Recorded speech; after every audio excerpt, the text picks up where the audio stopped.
จัดสรรความเป็นระเบียบในตัวเมืองให้เวลา7วันชาวค้าขายต้องปรับปรุงห้านของตนบ่ให้ความเขตทาง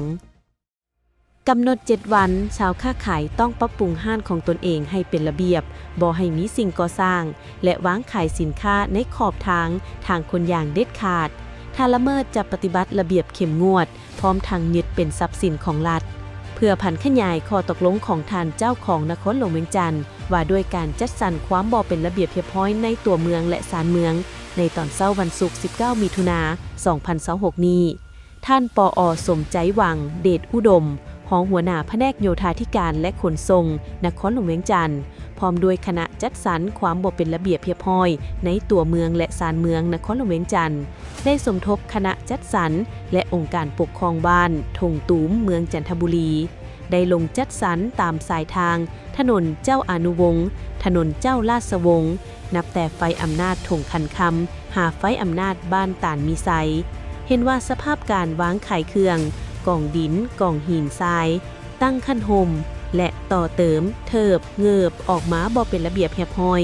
ซึ่งได้กวมเอาเขตสงวนของทางเป็นสาเหตุให้การจราจรแออัดซึ่งในระยะผ่านมาคณะจัดสรรลงกวดกากล่าวเตือนหลายครั้งแล้วแต่ผู้ค้าขายยังบ่ทันตื่นตัวเป็นเจ้าการในการร่วมมือพร้อมกันนั้นยังมีการละเมิดคำสั่งบ่ปฏิบัติตามแจ้งการเท่าที่ควรมื้อนี้คณะจัดสรรลงมาเฮ็ดบทบันทึกเป็นครั้งสุดท้ายหลังจาก7วันผ่านไปถ้ายังฝืนละเมิดจะได้ฮื้อถอนยุกย้ายตามระเบียบการและวัตถุสิ่งของจะถูกยึดเข้าเป็นทรัพย์สินของรัฐตามระเบียบกฎหมาย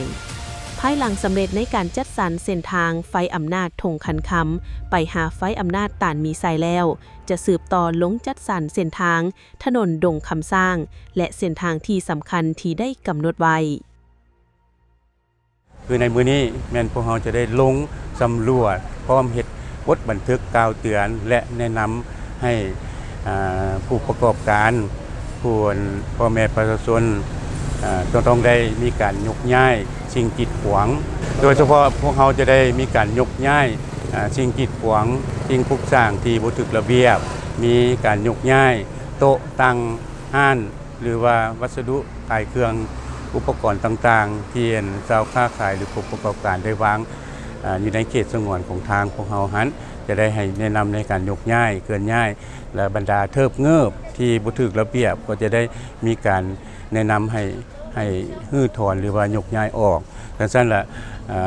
เพื่อให้การจัดตั้งปฏิบัติดังกล่าวนี้ได้รับผลสำเร็จดีข้าพเจ้าอีกทีหนึ่งในนามต่างหน้าให้คณะรับผิดชอบคณะจัดสรรความบ่เป็นระเบียบเรียบร้อยคันนครหลวงเวียงจันทน์และคณะรับผิดชอบคันเมืองพร้อมทั้งการปกครองบ้านและภาคส่วนที่เกี่ยวข้องขอเรียกร้องมายังพ่อแม่ประชาชนชาวค้าขายผู้ประกอบการทุกภาคส่วนที่เกี่ยวข้องหันจงให้การร่วมไม้ร่วมมือเฮ็ดให้เรียกงานดังกล่าวหันได้รับผลสำเร็จดีจุดประสงค์ก็เพื่อสร้างให้นครหลวงเวียงจันทน์ของพวกเขาให้มีความเป็นระเบียบเรียบร้อยให้มีความสวยงามให้มีความสะอาดพร้อมเดียวกันนั้นก็เฮ็ดให้นครหลวงเวียงจันทน์พวกเขาสร้างเป็นตัวเมืองที่น่าอยู่ศรีวิไลและยืนยง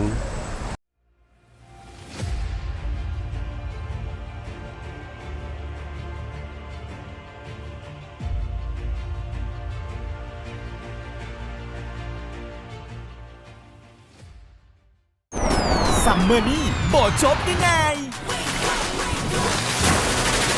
จะโมเมนต์ใดเขาไปต่อได้ลุกแล้วก็ออกไปเว